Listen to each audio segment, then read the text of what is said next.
السلام علیکم ورحمۃ اللہ وبرکاتہ۔ بسم اللہ الرحمن الرحیم، نحمدہ ونصلی علی رسولہ الکریم، اما بعد۔ تاریخ اسلام میں رسول اللہ صلی اللہ علیہ وسلم کی سیرت کے حوالے سے بات چل رہی تھی۔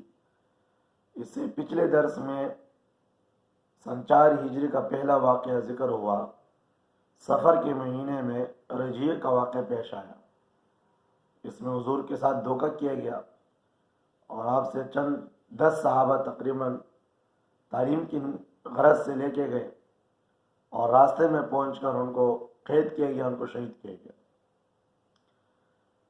اس سے اگلا جو آج کا واقعہ ہے اور آج کے درس کا عنوان ہے وہ بئر معونہ کا واقعہ ہے، اور اسی طرح بئر معونہ کے بعد قبیلہ بنو نذیر اس کا ذکر ہے، اور اس کے بعد جو ہے حضرت ام سلمہ رضی اللہ عنہ کے نکاح کا تذکرہ ہے۔ سفر کے مہینے میں اس پہلے رجیع کے واقعے سے بھی زیادہ سنگین واقعہ پیش آیا، اس سے زیادہ دل خراش واقعہ پیش آیا۔ ہوا یہ کہ نجد کے علاقے سے ایک سردار آیا حضور سے ملنے کے لیے، ابو برہ عامر بن مالک۔ تو حضور صلی اللہ علیہ وسلم نے ان کو اسلام کی دعوت دی۔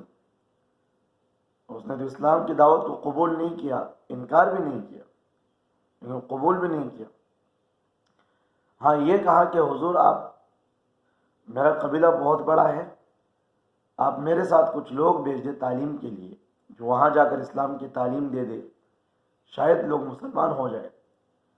حضور صلی اللہ علیہ وسلم نے اولاً تو انکار فرمایا۔ آپ نے فرمایا کہ مجھے نجد والوں پر یقین نہیں ہے، مجھے ان پر اعتماد نہیں ہے۔ تو اس نے بہت زیادہ اصرار کیا کہ نہیں، آپ یقین کریں کہ ہم آپ کے صحابہ کو کچھ نہیں کہیں گے، میں بالکل میں اس کا ذمہ دار ہوں، میں اس کی حفاظت کروں گا۔ تو آپ نے 70 قراء، صحابہ کرام میں سے 70 قراء کو چن چن کر بڑے علم والوں کو ایک 17 صحابہ کرام کی جماعت بنائی اور ان کے ساتھ روانہ کیا۔ یہ حضرات جب چلے، جب بئر معونہ کے مقام پر پہنچے، وہاں ان کا محاصرہ کیا گیا، اور محاصرہ کیے جانے کے بعد اس سردار نے تو بہت مزاحمت کی، اپنی کوشش کی، لیکن وہ اکیلا آدمی کیا کرتا، ان کے ساتھ بھی کوئی جنگی سامان نہیں تھے۔ تو اس تمام صحابہ کرام کو بئر معونہ کے مقام پر بے دردی کے ساتھ شہید کیا گیا۔ 2 صحابہ، عمرو بن امیہ اور منذر بن عقبہ، یہ منذر بن عقبہ اور یہ عمرو بن امیہ رضی اللہ عنہما، یہ 2 صحابہ رہ گئے تھے۔ باقی جو 70 صحابہ، تقریباً 68 صحابہ سارے شہید ہو گئے تھے۔ اچھا، یہ کدھر گئے تھے؟ یہ اونٹ چرانے گئے تھے۔ اونٹ چرانے گئے تھے، جب وہاں دور جا کر جب انہوں نے دیکھا کوئی ایک جگہ پر پرندے گھوم رہے تھے، جو مردار خور پرندے ہوتے ہیں، تو ان کو کچھ تشویش ہو گئی کہ شاید کوئی حادثہ ہو گیا۔ یہ لوگ فوراً اپنی جگہ پہ آ گئے جہاں پہ باقی ان کے صحابہ کے ساتھی تھے۔ تو جب وہاں وہ آئے تو دیکھا کہ ان کے سارے ساتھی شہید ہو کے پڑے، سب خون میں لت پت ہے۔ تو ان میں سے منذر ابن عقبہ نے کہا، عمرو ابن امیہ نے کہا کہ ہمیں واپس جا کر حضور صلی اللہ علیہ وسلم کو اطلاع دینی چاہیے کہ ہمارے ساتھ یہ واقعہ ہوا۔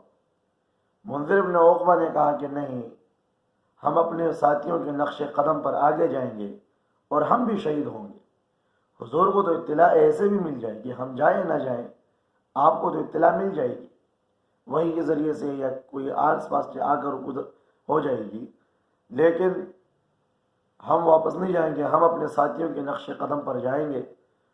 تو یہ حضرات بھی ان کے پیچھے گئے اور ان سے مقابلہ ہوا۔ منذر ابن عقبہ رضی اللہ عنہ شہید ہو گئے، اور عمرو ابن امیہ وہ کافروں کے ہاتھ میں گرفتار ہو گئے۔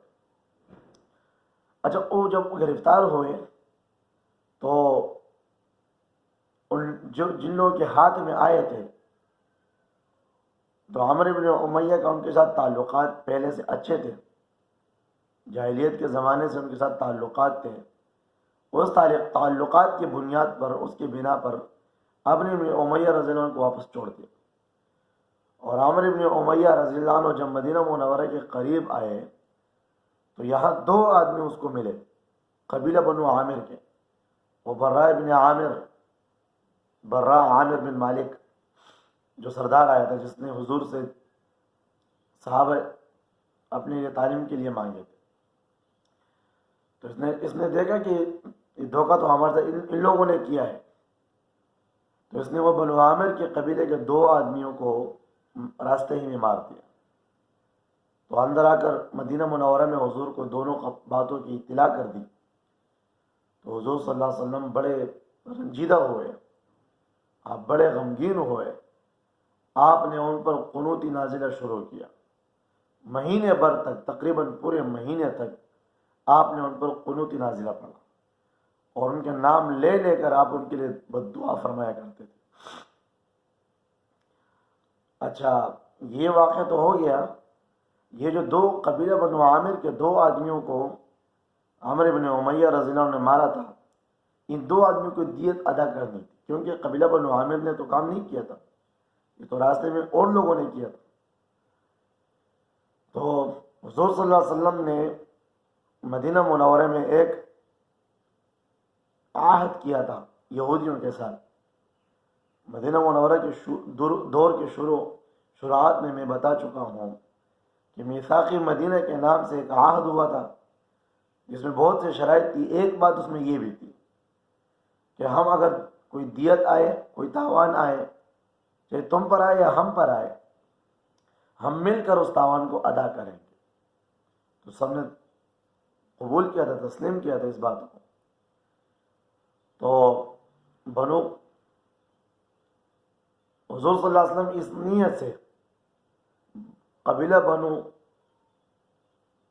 نذیر میں گئے اور ان سے جا کر ان سے دیت لینی تھی کہ بھئی ایک آدمی کی دیت تم لوگوں پر ہے، ایک آدمی کی دیت ہم پر ہے، کیونکہ ہمارے درمیان یہ معاہدہ ہوا ہے. اور انہوں نے بھی کہا کہ ہاں آپ آ جائیں، ہم آپ کو دیت دے دیں گے، لیکن پردے کے پیچھے اور اندرونی طور پہ انہوں نے سازش بنائی تھی حضور کو شہید کرنے کی. یہ ربیع الاول کا مہینہ تھا، سن 4 ہجری. حضور صلی اللہ علیہ وسلم کو انہوں نے ظاہری طور پہ طمع دیا کہ آپ آ جائیں، ہم آپ کے ساتھ بالکل معاہدے کے موافق ہم آپ کو دیت دیتے ہیں، آپ تاوان ادا کریں، آدھا ہم پر ہے آدھا آپ پر ہے. تو حضور صلی اللہ علیہ وسلم نے صحابہ کو لے کر ان کے قبیلے میں گئے. انہوں نے 2 قسم کے حربے بنائے تھے حضور کو شہید کرنے کے لیے. ایک یہ کہ جس جگہ حضور صلی اللہ علیہ وسلم بیٹھیں گے، تشریف فرما ہوں گے، جو جگہ انہوں نے بنائی تھی ایک دیوار کے پاس، اوپر سے ایک بہت بڑا پتھر، ایک چٹان حضور پر گرانے کا ارادہ انہوں نے کیا تھا کہ ہم حضور پر پتھر گرائیں گے، شہید کریں گے. اور اگر اس سے بھی بچ گئے تو ایک زہر آلودہ خنجر ایک آدمی کو دے کر تیار کیا تھا کہ اگر پتھر سے بچ گئے تو آپ یہ خنجر مار کر حضور کو اس سے ماریں گے تو زہر سے وہ شہید ہو جائیں گے. حضور صلی اللہ علیہ وسلم صحابہ کے ساتھ عام معمول کے مطابق دیت لینے آئے ہیں ایک امن کی صورت میں. آپ جس دیوار کے پاس تشریف فرما تھے، اوپر سے وہ پتھر گرانے والے تھے یا دیوار گرانے والے تھے.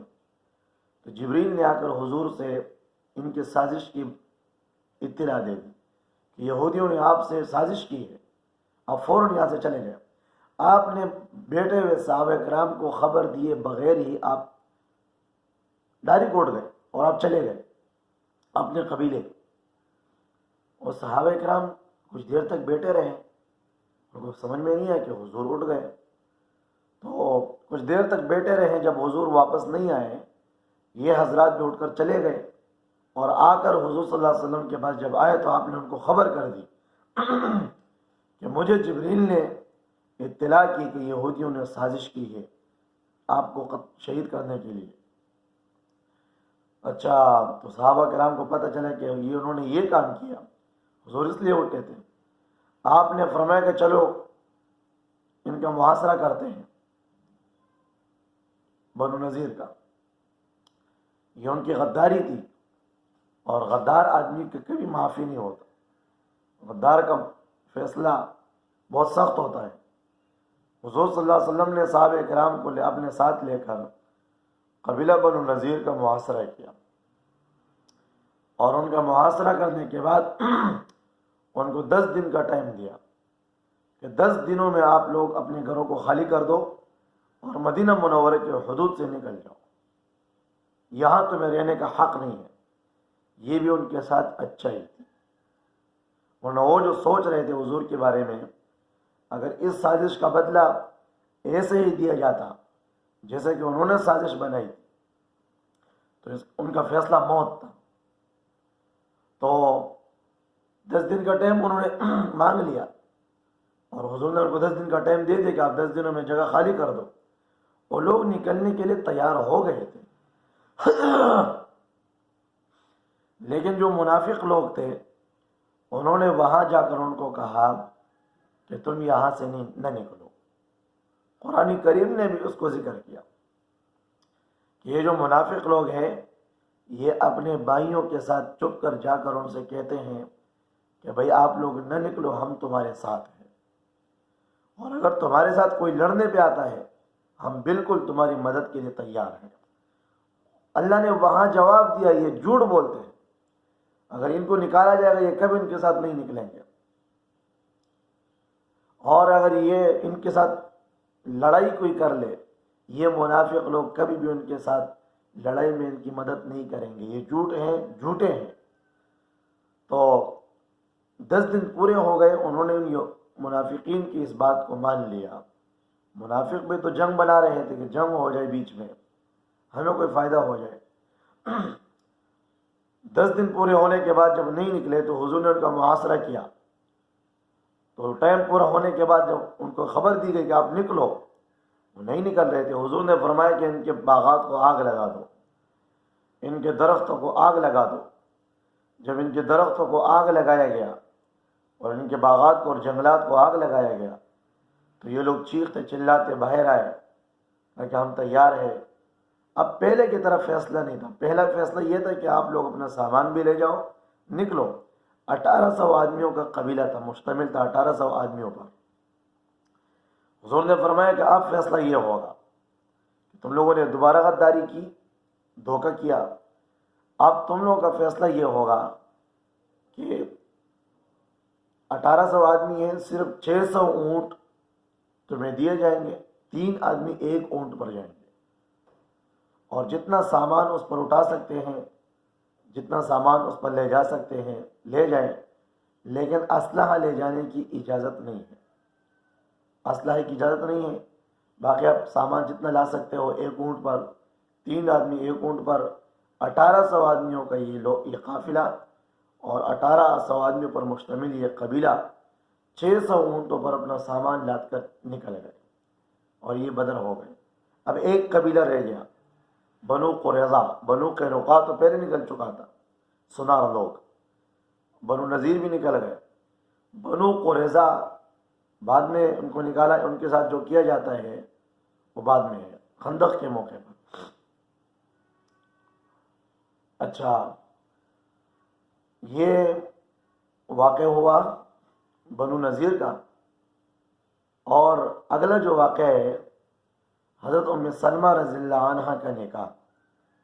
حضرت ام سلمہ رضی اللہ عنہ یہ بہت بڑی خاتون ہے، صحابیہ ہے، اور ان کے شوہر ابو سلمہ رضی اللہ عنہ تھے. تو ابو سلمہ رضی اللہ عنہ یہ سابقین اولین میں سے ہے. انہوں نے حبشہ کی طرف بھی ہجرت کی اور مدینہ منورہ کی طرف بھی ہجرت کی، لیکن 4 ہجری سے پہلے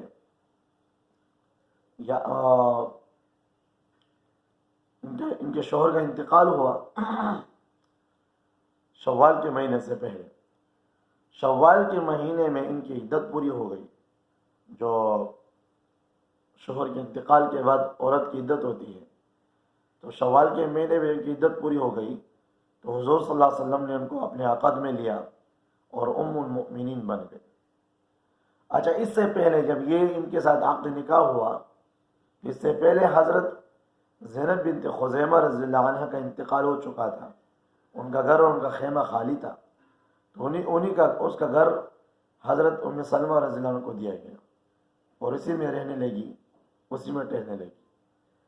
اور یہ وہ خاتون ہے کہ جو ازواج مطہرات میں سب سے آخر میں انتقال کر گئی ہے، 59 ہجری میں۔ 58 ہجری میں حضرت عائشہ صدیقہ رضی اللہ عنہ کا انتقال ہوا تھا، تقریباً 58 میں، اور 59 ہجری میں حضرت ام سلمہ رضی اللہ عنہ کا انتقال ہوا تھا۔ یہ چند واقعات تھے سن 4 ہجری کے، اور انشاءاللہ اس کے بعد اگلا جو ہے سن 5 ہجری کے واقعات کو انشاءاللہ شروع کریں گے۔ اللہ تعالیٰ عمل کرنے کی توفیق عطا فرمائے۔